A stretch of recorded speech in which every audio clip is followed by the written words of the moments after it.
What's up, Sports Spectrum? It's Matt Forte with my man Jason Romano, as always, aka Jay Nice.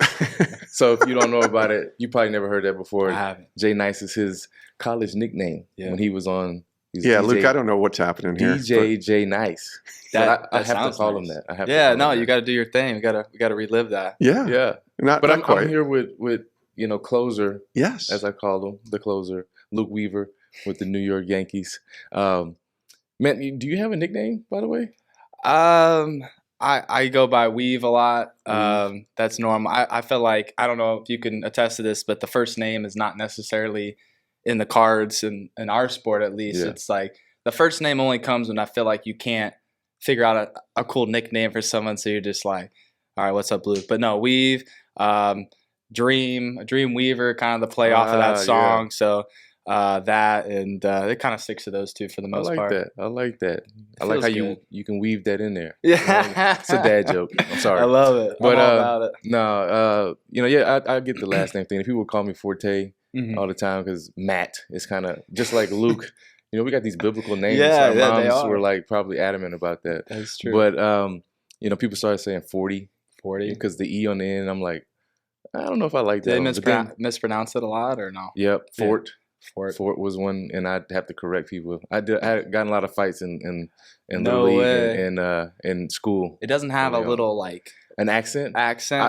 So it doesn't, but I ended up putting it on. That's smart. For that. Yeah, and I would have done that now too. It kind of shows up. Yeah, people can do that. No, man, let's get into it. Fresh out of the World Series, I want to know what that's like because I'd never been in a Super Bowl, never got to play under those bright of lights. But World Series. A team like the New York Yankees, and you're on the pitcher's mound. It's kind of like that spotlight is so bright; it's just shining right on you because the game starts with you. Sure. What was that like? First off, I'm sorry that you weren't able to make it to the Super Bowl. Don't apologize. It's NFC Championship though, so pretty good. Okay, so you're on your way. Yeah, not something I realized. I would be. Yeah, I was just trying to be in the playoffs. Like I've been in the league since 2016, the back end of that, and so there was just a lot of watching around this time of the year, and an amazing opportunity. You kind of look up and you don't feel like it's real because the field stays the same, right? Some signs change, the game doesn't change. It just sometimes you don't realize where you're at in the moment. And I felt like what I did a good job about was trying to take those moments, not necessarily when I'm like playing, but like before the games, practicing before the pregame warm-ups, and even after the games of reflecting and trying to appreciate what's happening. And I think that made it easier with the dagger there at the end of not being able to complete the win in the World Series, but. What a really cool time. And I felt like it came at the perfect time, honestly, because there had been a lot of failures and a lot of, grinding, as we can call it, to get to that point. And it felt like there was a lot of peace and a lot of appreciation for where I was. Where do you think that peace comes from? Because you can look at it as, this giant stage. First of all, the media in New York is the media. Yeah. And it being the World Series, everything's so heightened that it could kind of cause you. I mean, it's your first World Series, right? Yeah. And to be on the main stage like that, some people might, buckle maybe. I've seen it where there's been guys who in practice are like amazing. Yeah. And then when it gets to that stage, just because of the environment, it does change. It does. And I mentioned like having enough time in the game, and obviously the playoffs in general, let alone the World Series, was new. But it's the same foundational principles, and the big one is, being a follower of Jesus gives a lot of foundational strength. It gives a lot of reference to understand how to navigate through those moments. And I had mentioned also like the failures that you go through help strengthen, and you have something to resort to on how that looked to get out of it. I think it's... And I said the word peace like out on the mound in the midst of 50,000 people in the biggest moment of my entire life from a career standpoint.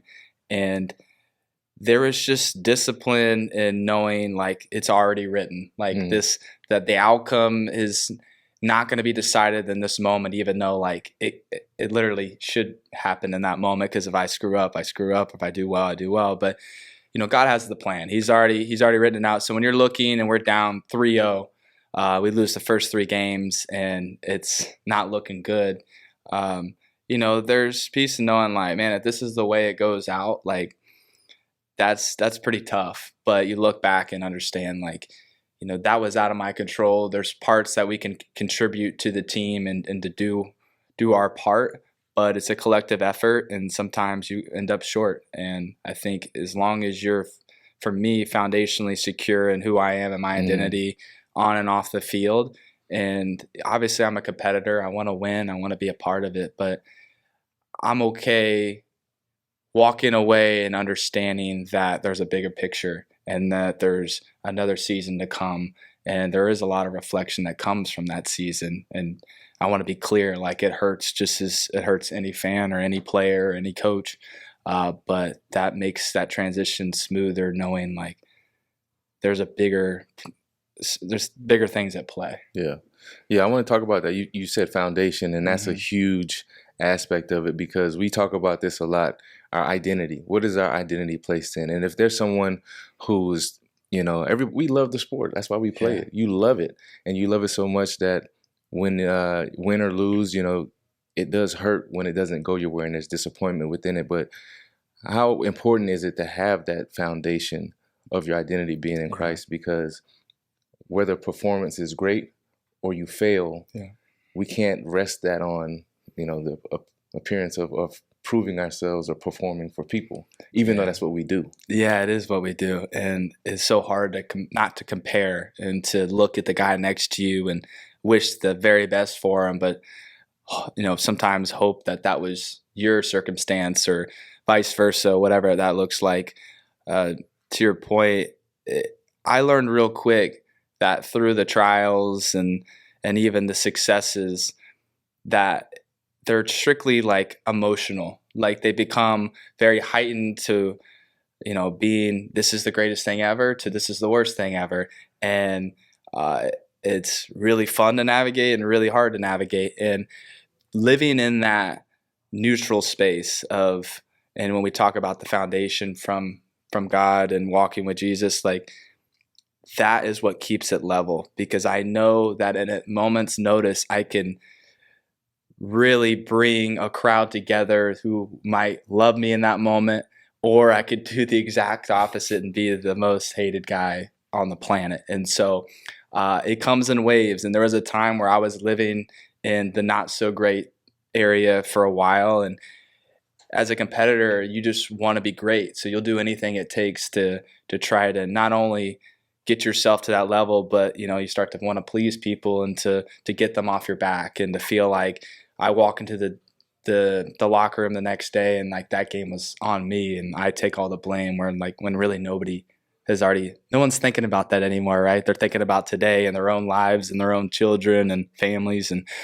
so it was a good reflection for me this season to understand on the opposite side of having success, that I can't get warped into that. I can't get sucked into that world, because even though it feels good, I do remember what it was like to not feel good.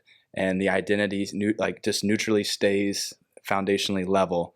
And in doing that, I just kind of call it like plateauing, where like if you have your peaks and valleys on these mountains, but if you get to a plateau, you get up and you just kind of walk flatly across it. And I'm just trying to stay as evenly keeled as I can and then just trust in what comes.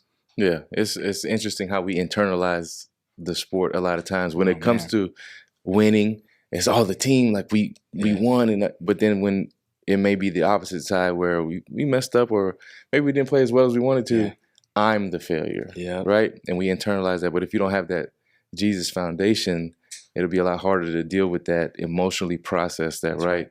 But I know Jason had a great question we were talking about earlier about where you are now compared to, would you have said the same thing? Jason, please step in and ask that. Yeah, I think it's just thinking about Luke Weaver. If we were talking to you a year ago, not even on the podcast, just meeting up and saying, hey, in a year, we're going to talk to you on Sports Spectrum's podcast with Matt Forte, and we're going to talk about your run to the World Series, being the closer of the New York Yankees. What would you have said if I said a year ago that this is what God was going to kind of ordain and have happen? Yeah.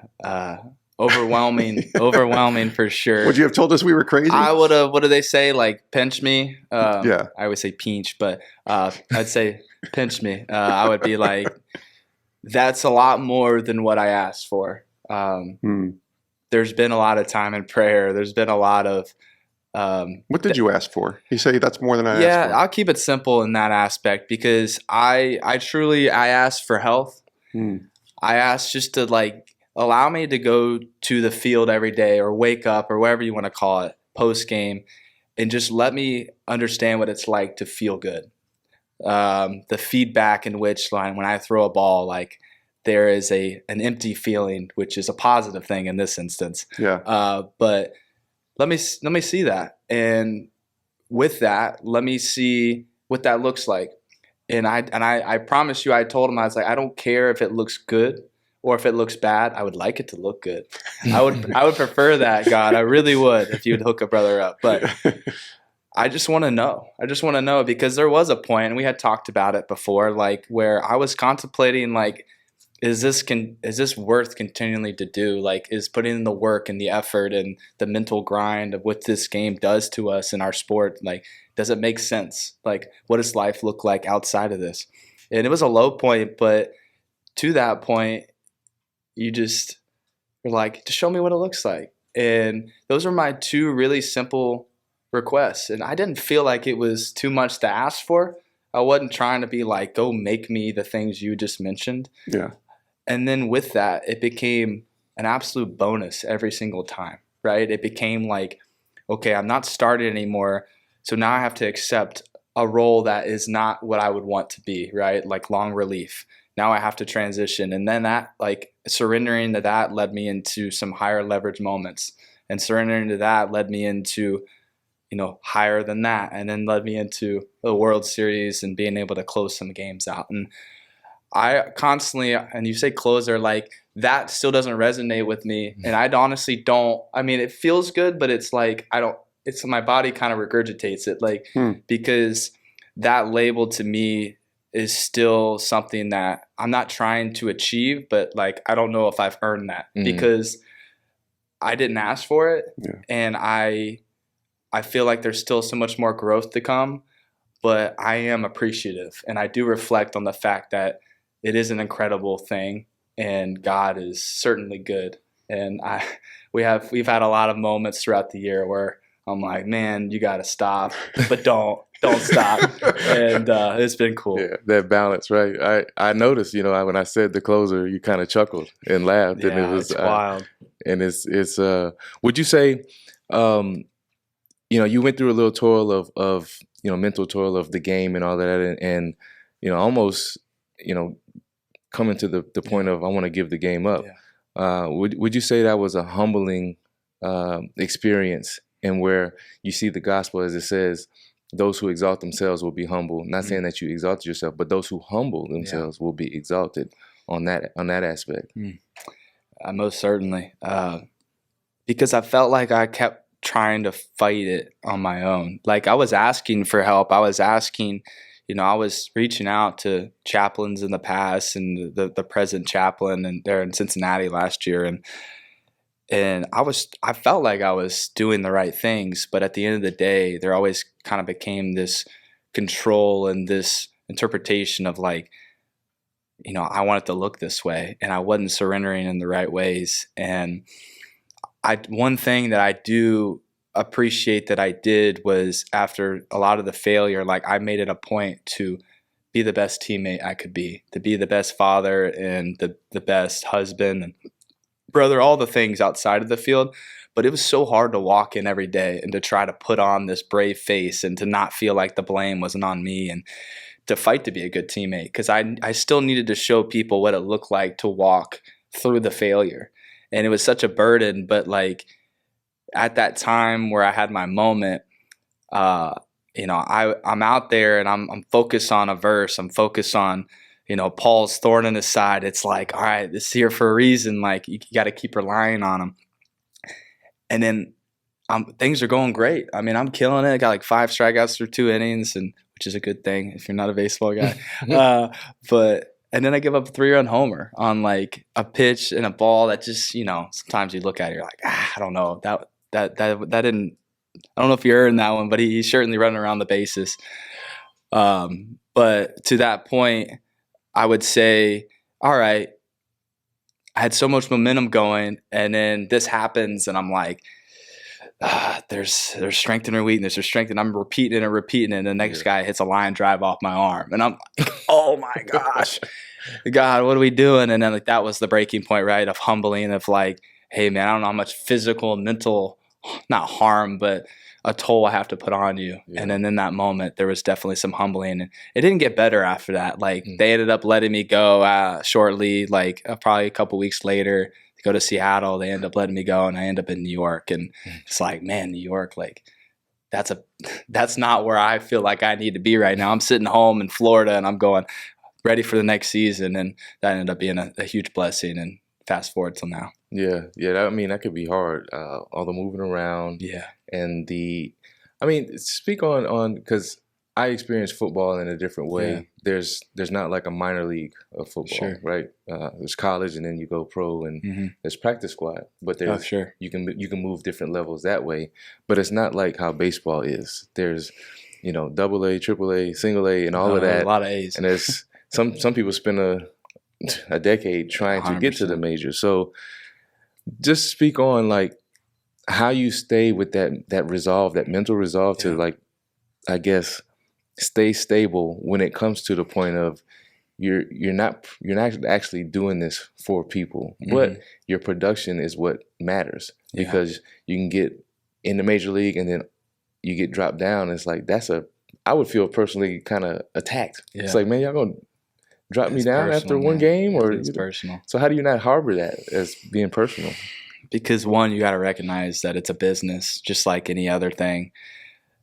It doesn't. I mean, even till this day. I mean, they always say business is business, and it's like it's just always going to be like that. So accepting that, understanding, you got to separate those things, but you got to take it personal sometimes, because that's a motivating factor if it's channeled the right way. But to your point, like it started off really well for me. Like I come out of Florida State, I'm a first round pick. Like I'm kind of shooting through the system, pitching extremely well, and I get to the big leagues within a year and a half, which is a pretty quick process. And I had to face a lot of my failures at the highest level, and I think that's part of the problem. And a note to my younger self, or even to the younger generation, if I could preach on it, would be like, learn to accept the failure as quick as you can, and harvest it and find ways to like navigate or ask for help. Like just know how to do that, because it's not going to get easier. And I feel like a lot of my big league career has been learning that throughout. And I've always admired guys who never failed, because I'm like, well, one, you figured out a way, but sometimes I'm like, there's always going to come failure. And then you always look to see if that guy with a lot of success, how he handles the failure.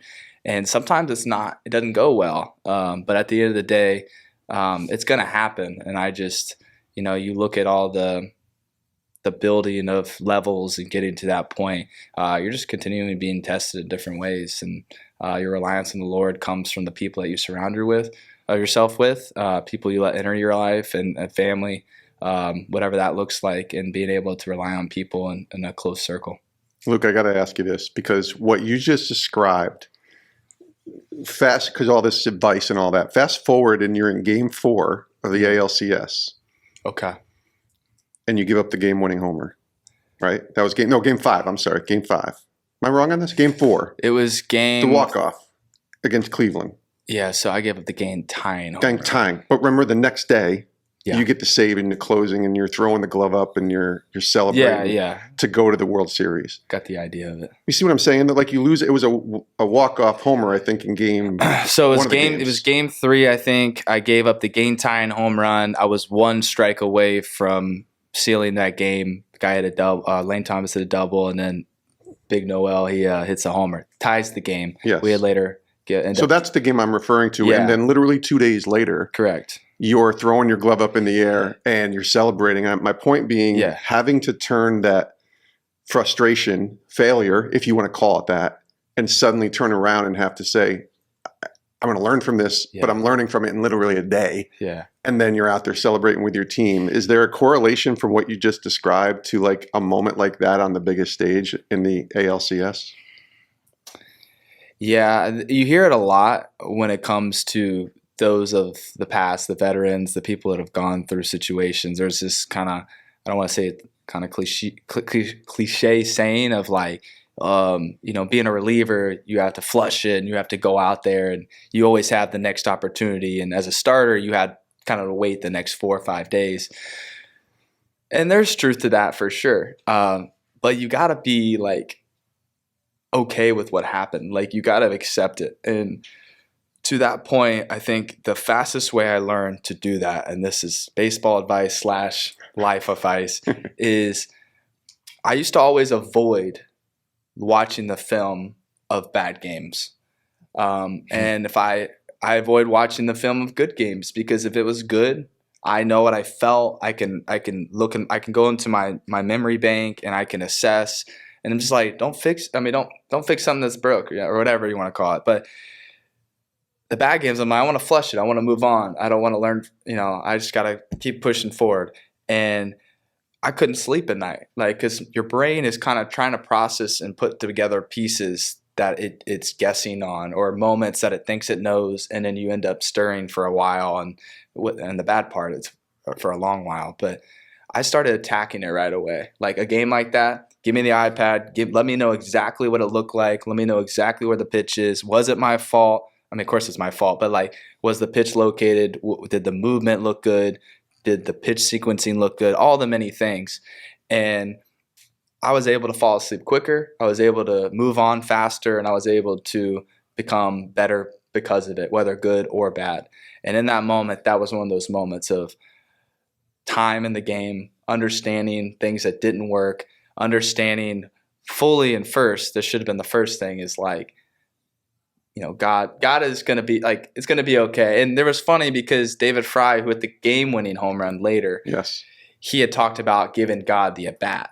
And he had talked about take the at-bat, and because he had faced me earlier and I had got him to strike out and I threw a pitch out of the zone and he wasn't happy. Whatever, that's his story. But he had talked about giving the bat away. And it was a cool moment from him as a believer, because we're going, man, that's really cool. Not that it was against us, right, but it was really cool. And I don't want to speak for Clay Holmes because he was the one pitching, but we try to laugh about the next day or whatever, learn from it. And our pitching coach had talked about like, Noel against you talked about his game plan a little bit in his interview, and he was looking for this and that. I'm like, okay. And then Clay had said, well, that's a whole lot easier to get over than a guy who gives a bat to God or something like that. And I started dying laughing. Yes. It was so good. But there are moments like with David Fry where you surrender, man. You hope for the best, but at the end of the day, like the outcome doesn't define you in that moment. It sure does for a lot of people watching. They're like, you're the blame, or you're the person, you're the dog.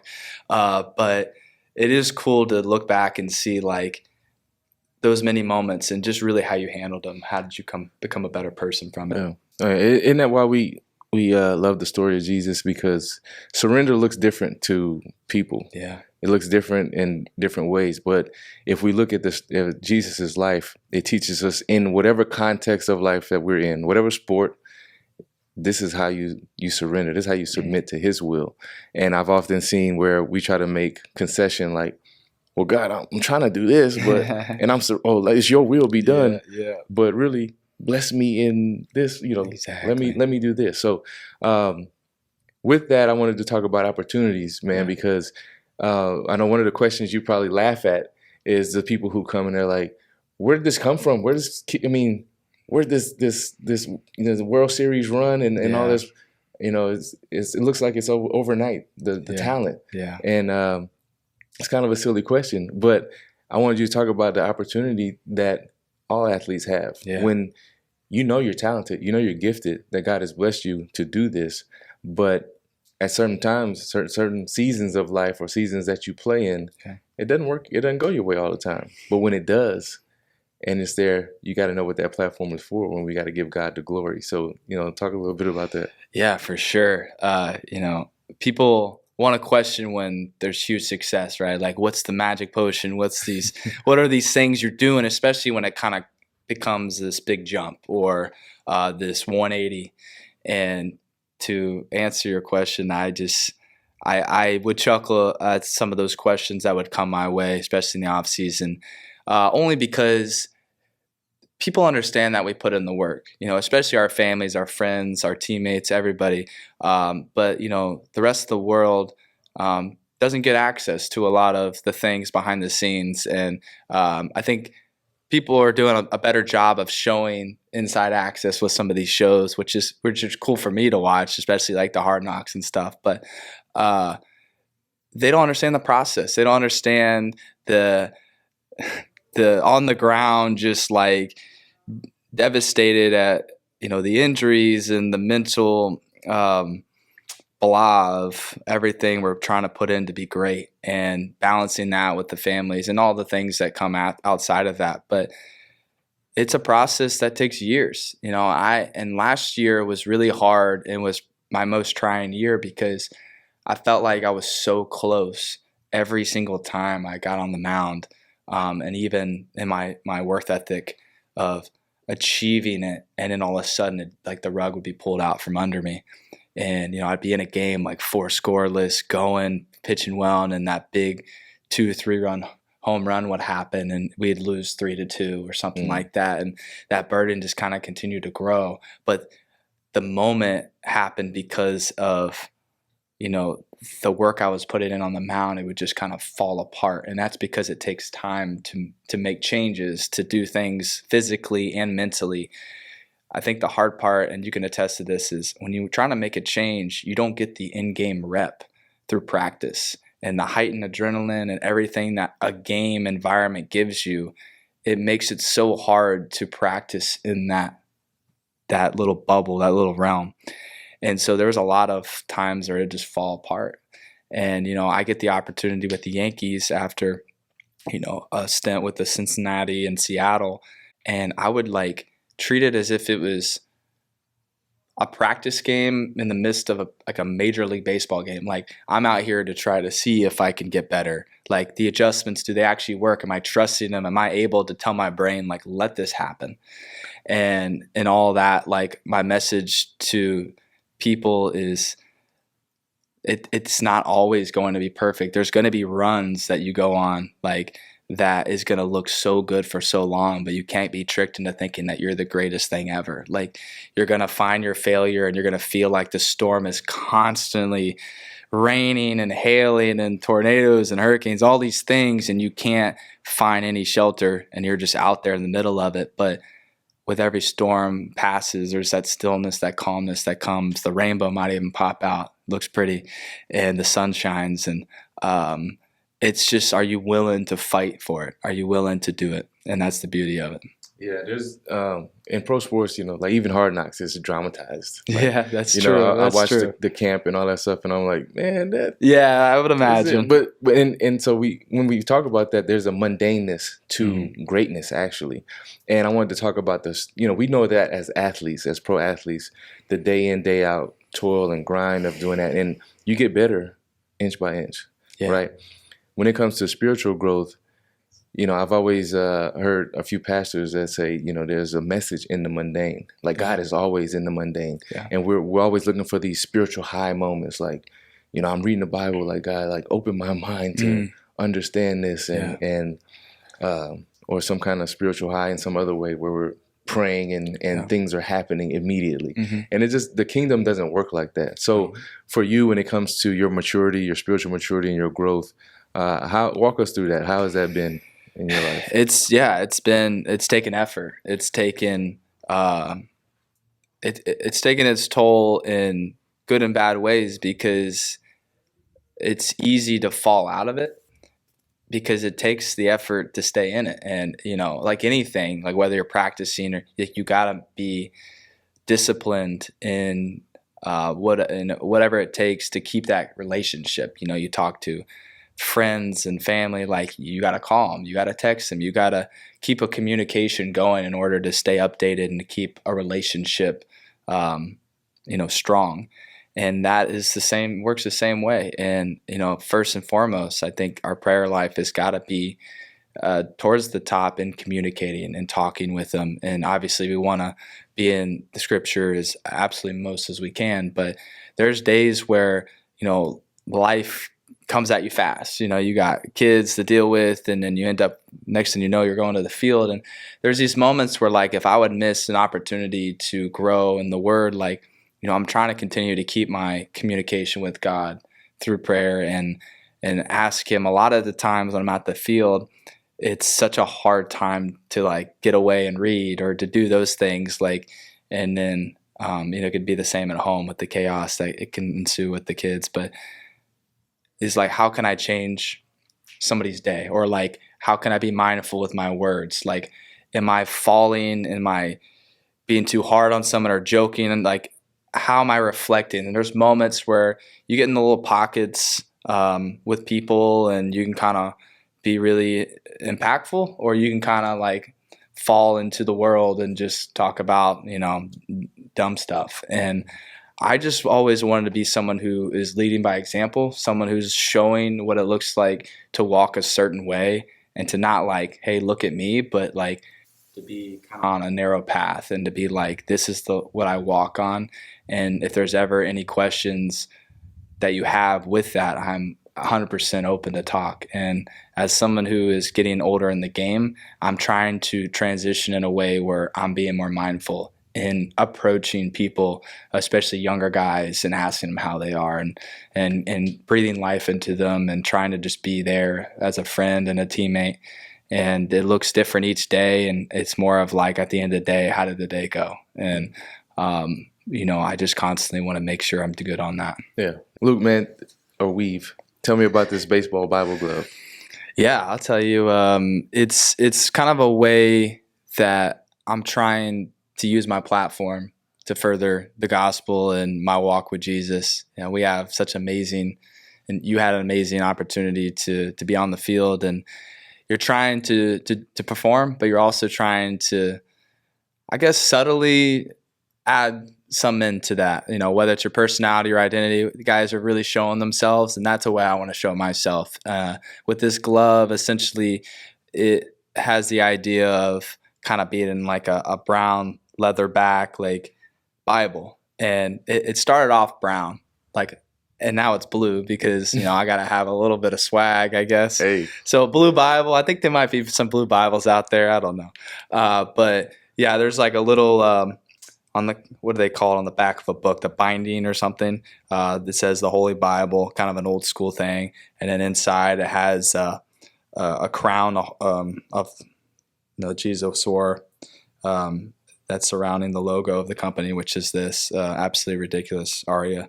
And it's got some inscriptions inside of the fingers. So it's just my way of being able to go out there and try to, compete, but have something that represents me. And, we all want to show ourselves, like I had mentioned, out on the field, but it's just a really subtle way. And I'm trying to continue to build off of that for the coming years with hopefully a new model, I guess, or a new story, so to speak. Well, that's awesome. I mean, our game is our worship, and that's what I say to you. I literally used to score a touchdown, and I would do this, and then I would flex and then point up. And what I would say was, thank you, God, my strength comes from you. And people would ask me about it. So your game and what you do is your worship. I want to ask one more question.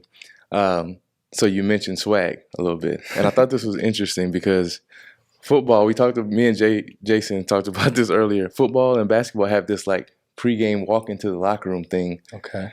And it's like all this fashion stuff that goes on. Like, everybody dresses in certain kind of but it hasn't taken the MLB by storm yet. Okay. Like, you guys aren't, like, fits and stuff? Yeah, the fits, like the game fits. Yeah, so to that, I think being with the Yankees, the platform is obviously a pretty good market there, and then people love their Yankees. There were some hallway picks, I guess, if I'm thinking what you're saying is right, we enter this hallway that comes off the parking lot into our locker room, and there's every like start of a series, they would start hitting some photos and putting like the fits out there. So I think it's starting to come along. Okay. It's not like it's not like the those NFL two and sports. NBA. Yeah, I mean they're really popping.